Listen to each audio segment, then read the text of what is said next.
بسم اللہ الرحمن الرحیم۔ یہ صحیح حدیث ہے، صحیح البخاری میں موجود ہے، اور جس کو بطور دلیل پیش کیا جاتا ہے کہ جشن عید میلاد النبی منانے کی بہت بڑی دلیل آگے جی، اور صحیح بخاری سے ثابت ہو گیا۔ ہاں میں پڑھتا ہوں آپ کے سامنے وہ حدیث پاک۔ اب ایسا نہیں ہو سکتا کہ تم کسی چیز کو دین کہو، کسی کام کو دین کہو، اور پھر اس پر تم سے دلیل مانگی جائے، اور تم دلیل جب دو تو آنکھیں بند کر کے مقلد بن کے دلیل وہ جو تسلیم کر لی جائے۔ یہ نہیں ہوگا۔ اب تو یہ ہوگا کہ جو تم دلیل دو گے نا، اس کے لیے اہل الحدیث موجود ہیں، جو حدیث پر عمل کرنے والے ہیں، حدیث کا علم رکھنے والے ہیں صحیح معنوں میں، اور وہ تمہیں بتائیں گے کہ یہ حدیث جو تم پیش کر رہے ہو یہ اس مسئلے کے لیے ہے بھی کہ نہیں ہے۔ یہ تو ہوگا۔ اب ذرا غور کریں یہ حدیث پاک کیا ہے۔ صحیح بخاری میں ہے، صحیح بخاری میں کہ نبی کائنات صلی اللہ علیہ وسلم کے چچا جان حضرت عباس رضی اللہ عنہ، ان کو خواب آیا اور خواب میں انہوں نے کیا دیکھا کہ ان کے بھائی ابو لہب جو کفر کی حالت میں فوت ہوئے، وہ خواب میں ملے۔ تو انہوں نے اپنے بھائی سے پوچھا بھی کیا حال ہے تمہارا، مرنے کے بعد تمہارے ساتھ کیا ہوا؟ اس نے کہا بڑا برا حال ہے، جہنم مقدر ہوئی، عذابات سزائیں ہیں، پڑا دنیا میں تو پیارا آقا کی مخالفت کرتا رہا، آخر اگلا جہان بھی برباد ہو گیا، میں تو برباد ہو گیا۔ ہاں اتنا ضرور ہے، ابو لہب نے کیا کہا، اتنا ہے کہ جہنم میں ہوں، عذابات میں ہوں، لیکن اتنا ضرور ہے کہ مجھے یہاں سے تھوڑا پانی مل جاتا ہے پینے کے لیے، اور یہ اس وجہ سے ہے، اس نے بتایا یہ اس وجہ سے ہے کہ نبی کریم صلی اللہ علیہ وسلم کی جو رضائی والدہ تھی، سویبہ اس کا نام تھا، صوبیہ، اردو میں صوبیہ کہہ رہتے ہیں، جیسے سلیم کو اردو میں سلیم کہتے ہیں، ایسے سویبہ کو صوبیہ۔ تو صوبیہ نامی جو خاتون تھی، جو نبی کریم صلی اللہ علیہ وسلم کی رضائی والدہ کہنے کہ انہوں نے نبی کریم صلی اللہ علیہ وسلم کو بچپن میں چند دن دودھ پلایا تھا، تو اس کو میں نے آزاد کیا، اور اس کو آزاد کرتے ہوئے میں نے انگلی کا اشارہ ایسے اس کو اشارہ کیا تو کہ تجھے میں نے آزاد کیا، تو اس جگہ سے مجھے پانی ملتا ہے، اور ایک روایت میں ہے کہ یہ سوموار کے دن ملتا ہے مجھے، پورا ہفتہ عذابات جہنم میں رہتا ہوں، اور پورے ہفتے بعد عذاب ختم نہیں ہوتا ہے، صرف پانی ملتا ہے۔ مثال کے طور پر یوں سمجھے کہ ایک بندے کو جہنم میں ڈال دیا گیا اور ایک بوتل پانی اس کو دے دیا، میں ایک مثال دے رہا ہوں۔ اب جہنم کی آگ کے اندر بندہ جل رہا ہے اور پانی پی رہا، لیکن وہ پھر بھی کیا کہتا ہے ابو لہب کہ مجھے پانی ملتا ہے اور یہ میرے لیے تخفیف ہے، اور یہ کس وجہ سے ہوا کہ میں نے اس سویبہ کو آزاد کیا تھا۔ اب یہ بنا دیا جاتا کہ یہ آزاد کیا تھا اس نے، نبی کریم صلی اللہ علیہ وسلم کی جب خبر دی تھی اس سویبہ نے آ کے ابو لہب کو کہ تمہارا بھائی جو عبداللہ تھا، نبی کریم صلی اللہ علیہ وسلم کے والد محترم، اب ان کے ہاں بیٹا پیدا ہوا ہے، یعنی کہ تمہارا بھتیجا حضرت محمد الرسول اللہ صلی اللہ علیہ وسلم کی جب پیدائش ہوئی تھی پیارے آقا کی، تو پیارے آقا کی پیدائش کی خوشی میں اس نے اشارہ کیا اور آزاد کیا تھا۔ اس آزادی کے اشارے کی وجہ سے کس کو آزاد کیا تھا؟ اس خاتون کو جو نبی کریم صلی اللہ علیہ وسلم کو بچپن میں جس نے دودھ پلایا تھا، وہ لونڈی تھی، ان کی باندھی تھی، غلام تھی ان کی، ابو لہب کی غلام تھی، اس نے آزاد کیا۔ ہاں یہ روایت۔ اب دیکھو اب کیا ہوتا ہے، دیکھو جی سبحان اللہ کیا بات ہے، نبی کریم صلی اللہ علیہ وسلم کی پیدائش کی خوشی میں اس نے کفر کی حالت میں ایک کافر نے لونڈی کو آزاد کیا، تو اس کو جہنم میں جا کے بھی تخفیف یعنی پانی مل رہا ہے۔ ہم تو پھر مسلمان ہیں، ہم اگر وہ خوشی منائیں گے تو کیا ہمیں اجر و ثواب نہیں ملے گا؟ ہاں بہت بڑی دلیل ہے، واقعی بڑی دلیل، لیکن اب ذرا غور کریں۔ حضرت عباس رضی اللہ عنہ نبی کریم صلی اللہ علیہ وسلم کے چچا جان، ان کو خواب آیا۔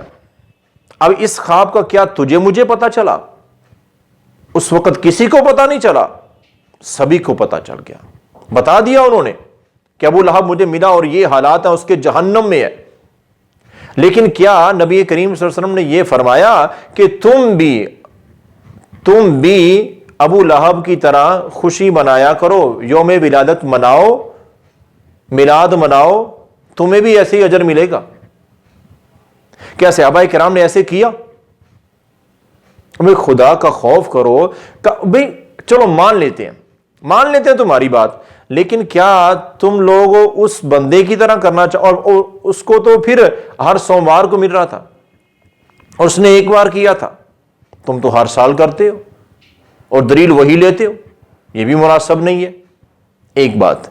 دوسری بات یہ ہے کہ تمہیں نبی کریم صلی اللہ علیہ وسلم کی اب یوم ولادت ہے نا، یہ بہت بڑی بات ہے، مسلمانوں کے لیے بہت بڑی خوشی ہے، لیکن خوشی کا اظہار کیا ہے کہ نبی کریم صلی اللہ علیہ وسلم کی خوشی اپنی ساری زندگی پیارے آقا کے تابع کر دی جائے۔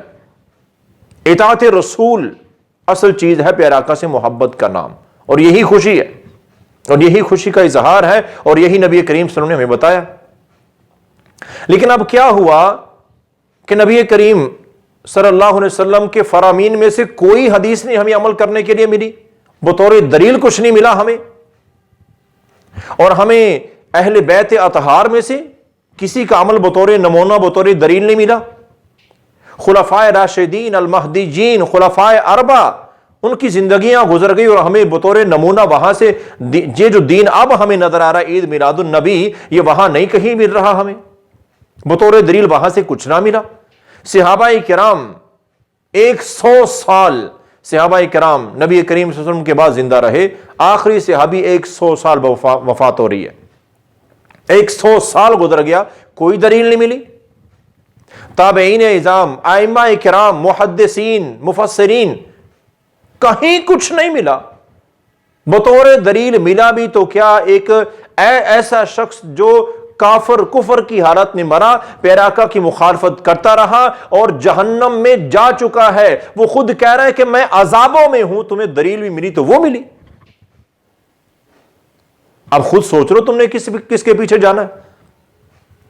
پیارے آقا کی زندگی تمہیں پسند نہیں ہے، پیارے آقا کے فرامین تمہیں پسند نہیں ہے، پیارے آقا کا طریقہ تمہیں پسند نہیں ہے، پسند ہے تو ابو لہب جو جہنم میں پڑا ہوا ہے، جو خود کہہ رہا ہے اسی روایت میں کہ میں عذابات میں ہوں، عذاب ہے مجھ پر، بڑی تلخ حالات ہے میرے، لیکن ہمیں وہ مل گیا پیروی کرنے کے لیے، تو کر لو پیروی، اسے تو پھر بھی ہر سوموار کو مل رہا اور تم سال بعد کرتے ہو، تمہیں سال بعد کچھ ملے گا، اور ملے گا نہیں، عذاب میں تخفیف ملے گی۔ خدا کا خوف کرو، عوام کے سامنے کیسی چیزیں پیش کر رہے ہو؟ اور یہ ایک خواب تھا، اور اس میں تو یہاں تک لکھا گیا کہ یہ خواب بھی دور جاہلیت حضرت عباس رضی اللہ عنہ بھی مسلمان نہیں ہوئے تھے، وہ تو دائرہ اسلام میں داخل تب کا خواب تھا، لیکن پھر بھی ذرا غور کریں، اس کی یہاں پر کوئی وضاحت نہیں ہے، صرف اتنا ہے کہ ان کو خواب آیا، اس نے یہ بتایا، ٹھیک ہے۔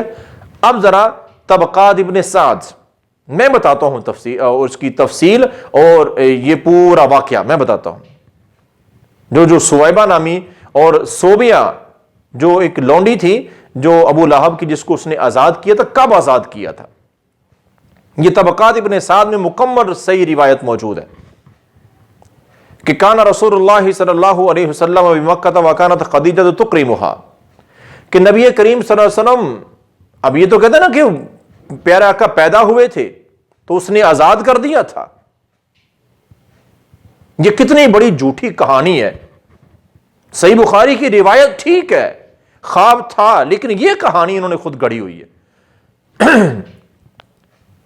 اب کیا ہوا کہ نبی کریم صلی اللہ علیہ وسلم مکہ میں تھے اور پیارے آقا علیہ الصلوۃ والسلام کی شادی ہو چکی تھی۔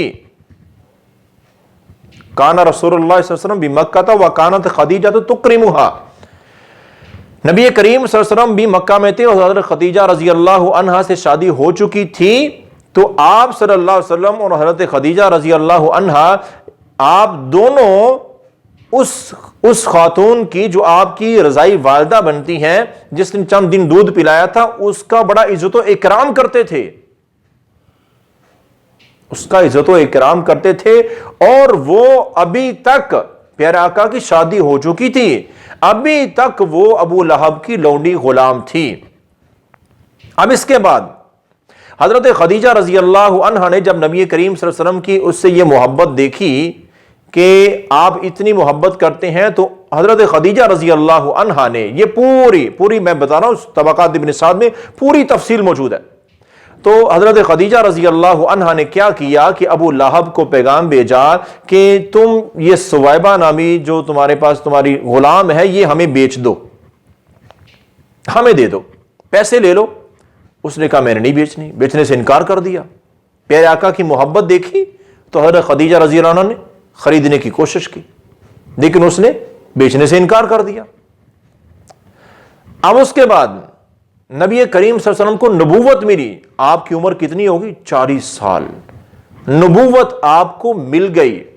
سویبہ ابھی بھی ابو لہب کے غلام ہے. اور اس کے بعد فلما ہاجر رسول اللہ صلی اللہ علیہ وسلم الی المدینہ، نبی کریم صلی اللہ علیہ وسلم نبوت کے 13 سال بعد مدینہ کی طرف ہجرت کر کے چلے گئے. سویبہ ابھی بھی ابو لہب کی غلام ہے، اس نے آزاد نہیں کیا ہے. اس کے بعد جب آپ ہجرت کر کے چلے گئے آتقہ ابو لہب، ابو لہب نے اس وقت سویبہ کو آزاد کیا جب وہ بوڑھی ہو چکی تھی. اب وہ کام کاج نہیں کر، اس نے آزاد کر دیا اس کو ابو لہب نے. پیارے آقا کی پیدائش کی خوشی میں نہیں، اپنی مرضی سے. اس نے جب دیکھا کہ اتنی بوڑھی ہو گئی ہے اب کام کاج میں ہمارا ہاتھ نہیں بٹا سکتا، تو اس نے اس وقت آزاد کیا اپنی مرضی سے. اب اس نے آزاد کر دیا. نبی کریم صلی اللہ علیہ وسلم کو پتا چل گیا کہ اس نے تو آزاد کر دیا. اب اس کو خرچہ کھانا پینا نہیں دیتے ہوں گے کیونکہ آزاد کر دیا. لیکن کیا ہے کہ کان رسول اللہ صلی اللہ علیہ وسلم یبعث الیہا بصلۃ وکسوۃ. نبی کریم صلی اللہ علیہ وسلم مدینہ منورہ سے اگر کوئی آ رہا ہوتا مکہ کی طرف تو آپ وہاں سے کچھ کھانے کی چیزیں اور کچھ لباس کپڑے پہننے کے لیے سویبہ کے لیے بھیجا کرتے تھے.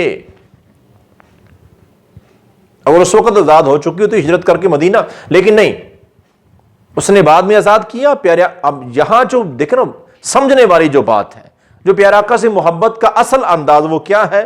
اللہ کے رسول صلی اللہ علیہ وسلم کو بچپن میں جس عورت نے چند دن دودھ پلایا اور وہ عورت بوڑھی ہو چکی ہے اور پیارے آقا کی عمر تقریباً کو 55 سال ہو چکی ہے. 55 سال عمر ہو چکی ہے، کتنی پھر بھی خدمت کر رہے ہیں، کتنی فکر ہے. اور یہاں عاشق رسول کے دعوے کرنے والے سگی والدہ جس نے جنم دیا ہے اس کی خدمت سے دور ہے. بھائی یہ نمونہ، یہ محبت، یہ ہے عشق رسول. یہاں ہونا، یہاں تو کوئی آتا نہیں الا ماشاء اللہ. تمہارا حال نبی کریم صلی اللہ علیہ وسلم نے آپ کیا کرتے تھے؟ مدینہ سے مکہ سویبہ کے لیے جس کو ابو لہب نے آزاد کیا تھا اس کے لیے آپ کھانے کی چیزیں اور کپڑے بھیجا کرتے تھے. اور اس کے بعد پھر کیا ہوا کہ مدینہ منورہ میں ہجرت کرنے کے بعد 7 سال گزر گئے. پھر خبر آئی. کب خبر آئی؟ جب خیبر فتح کرنے کے بعد نبی کریم صلی اللہ علیہ وسلم واپسی چلنے لگے اس وقت آپ کو خبر ملی کہ مکہ مکرمہ میں سویبہ فوت ہو گئی ہے. ابو لہب کی وہ لونڈی جسے اس نے آزاد کیا تھا وہ فوت ہو گئی شدید بڑھاپے کی حالت میں. اب دیکھیں جس خاتون نے پیارے آقا کو دودھ پلایا بچپن میں، اب پیارے آقا کی اپنی عمر تقریباً کو 60 سال ہو گئی ہے. اب اس کی عمر کتنی ہوگی؟ تو آپ کو خبر ملی کہ وہ فوت ہو گئی ہے. تو آپ نے فوراً پوچھا کہ اس کا ایک بیٹا تھا جو میرے ساتھ دودھ پیا کرتا تھا، اس کا ایک بیٹا تھا. تو بتایا گیا کہ وہ تو سویبہ سے بھی پہلے فوت ہو چکا ہے. اور پھر یہ بھی بتا دیا گیا کہ پیارے آقا علیہ الصلوۃ والسلام جی اس سویبہ اور اس کا بیٹا وہ دونوں ہی تھے، اس کے خاندان کا اب کوئی اور شخص نہیں باقی بچا ہے، فوت ہو گئے سارے. اب جس لونڈی کو یہ کہہ رہے ہیں کہ پیارے آقا جب پیدا ہوئے تھے تبھی ابو لہب نے آزاد کر دیا تھا، نبی کریم صلی اللہ علیہ وسلم کی زوجہ محترمہ ام المؤمنین سیدہ خدیجہ رضی اللہ عنہا سے آپ کی شادی ہوئی. شادی کے بعد انہوں نے پیارے آقا کی محبت کو دیکھا، انہوں نے پھر بھی کوشش کی کہ ابو لہب یہ لونڈی ہمیں بیچ دے. آزاد کوئی نہیں کیا اس نے، ابھی تک آزاد نہیں کی. اور کہاں کی کہانی کہاں جا کے بنا ڈالی، اور کیا کیا کہانیاں بنا کے یہ ایسے جشن عید میلاد النبی جس کا دین اسلام میں تصور نہیں ہے. اور مروجہ طریقوں کو تو بالکل کوئی ذرہ برابر تعلق ہی نہیں بنتا دین اسلام سے، اور ان کو سچ ثابت کرنے کے لیے کیسی کیسی یہ جھوٹی من گڑت کہانیاں بنا کے اور کہاں کہاں لگا رہے ہیں۔ تو خدا را میرے بھائیو ان باتوں کو سمجھو۔ ہاں بطور دلیل پیش کر دی جاتی ہے، سبحان اللہ ماشاء اللہ، نعرے پہ نعرہ لگ رہا ہوتا ہے، لیکن وہ دلیل ہے بھی کہ نہیں ہے، یہ ہے حقیقت اس کی۔ پھر بھی میں بھائی پھر کہتا ہوں، پھر بھی اگر کسی کو ابو لہب کی پیروی پسند ہے، ایسے بندے کی جو کفر کی حالت میں کافر ہو کے مرا، جو جہنم میں گیا، پھر بھی اگر کوئی اس کی پیروی کرنا چاہتا ہے، پیارے آقا کی، صحابہ کرام کی، اہل بیت کی اور خلفائے راشدین کی، ائمہ اعظام کی، یہ تمام سلف صالحین کی پیروی کو چھوڑ کے اسے ابو لہب ہی نظر آتا ہے تو جائے، ہمیں کیا اعتراض؟ ہمارا کام تو بتانا ہے، ہمارا کام بتانا ہے، وہ ہم نے بتا دیا ہے۔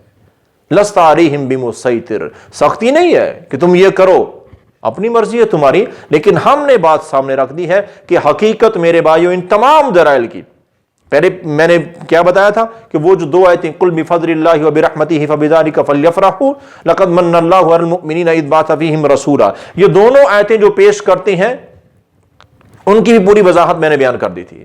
اب یہ جو صحیح بخاری کی حدیث پیش کرتے ہیں جشن عید میلاد النبی کے متعلق، یہ بھی میں نے وضاحت آپ کے سامنے رکھ، یہاں بھی کوئی اس کا ثبوت نہیں ہے، یہ کوئی دلیل نہیں ہے، تو یہ توڑ مروڑ کے چیزیں پیش کرنا اور عوام کو جس بات کی سمجھ نہ آنے دینا، اور اس طرح خدا را ایسے علماء سے بھی میری درخواست ہے کہ خدا کے لیے صحیح دین بیان کرو، اور وہ ان کاموں پہ لگاؤ، ان کاموں پہ لوگوں کو لگاؤ، رہنمائی کرو مسلمانوں کی جو پیارے آقا علیہ الصلوۃ والسلام سے ثابت ہیں۔ یہ کچھ جھنڈیاں بنانے کا صرف ہمارے پاس ہی طریقے نہیں تھے، اس وقت بھی جھنڈے ہوا کرتے تھے، بڑے بڑے قافلے سفر کرتے تھے، جلوس اس وقت بھی بن سکتے تھے، نکل سکتے تھے، لیکن ایسا کچھ بھی دین اسلام میں قرآن حدیث میں کہیں نہیں ملے گا۔ ہاں ملے گا تو اس طرح کی یہ کہانیاں ضرور مل جائیں گی۔ اللہ تعالی ہم سب کو اپنی اور اپنے پیارے نبی کی سچی محبت اور مکمل اطاعت نصیب فرمائے، اور قرآن و حدیث کو صحیح معنوں میں سمجھ کر صحیح معنوں میں آگے پہنچانے کی توفیق عطا فرمائے۔